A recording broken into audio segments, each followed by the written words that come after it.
এখন আমরা ফিরে আসলাম মেইন এন্ট্রান্সে, যেখান থেকে মূলত সবগুলো রাস্তা জঙ্গলের দিকে গিয়েছিল।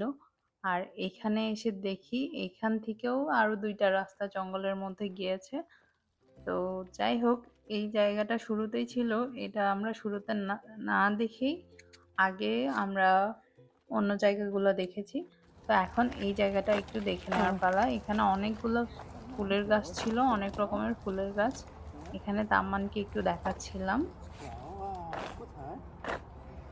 কই ফ্লাওয়ার কই?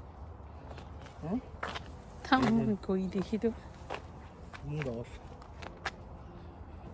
বাবা কি হয়েছে। ফ্লাওয়ার ধরবে এই দেখো ফ্লাওয়ার ধরো আমান ধরো ফ্লাওয়ার ধরো ধরবে এই যে তাম্মানের মুডটা অফ হয়ে গিয়েছে, মনে হয় সে সকালে ঠিকমতো ঘুমাতে পারেনি সেই জন্য। আর আমি তো অনেক বেশি টায়ার্ড হয়ে গিয়েছি হাঁটতে হাঁটতে। আর এখানে দেখলাম পানির ব্যবস্থা আছে, আপনি চাইলে এখান থেকে পানি খেতে পারবেন। আমরা চিন্তা করতেছিলাম এখানে বসে খাবো কিনা, এখানে যদিও বসার ব্যবস্থা আছে, কিন্তু এখান থেকে আমাদের গাড়িটা একটু দূরে। আমরা তো অনেক ক্লান্ত হয়ে গিয়েছি, গাড়ি থেকে খাবারগুলো নিয়ে এখানে আসবো, তারপর আবার খাওয়া দাওয়া করব।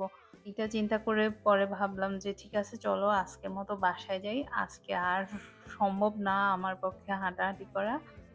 তো শেষমেশ আর তামানের পাপার ইচ্ছেটা পূরণ হলো না, বাইরে সে খেতে পারলো না।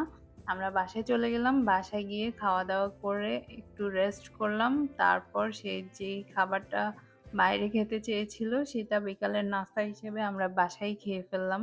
যদিও সে আস্তে আস্তে বলতেছিল আমাদের বাসার পাশে যে পার্ক আছে সেখানে বসে না হয় আমরা খাবো, কিন্তু শেষমেশ সেটাও আর হলো না, কারণ বাইরে অলরেডি বৃষ্টি শুরু হয়ে গেছে।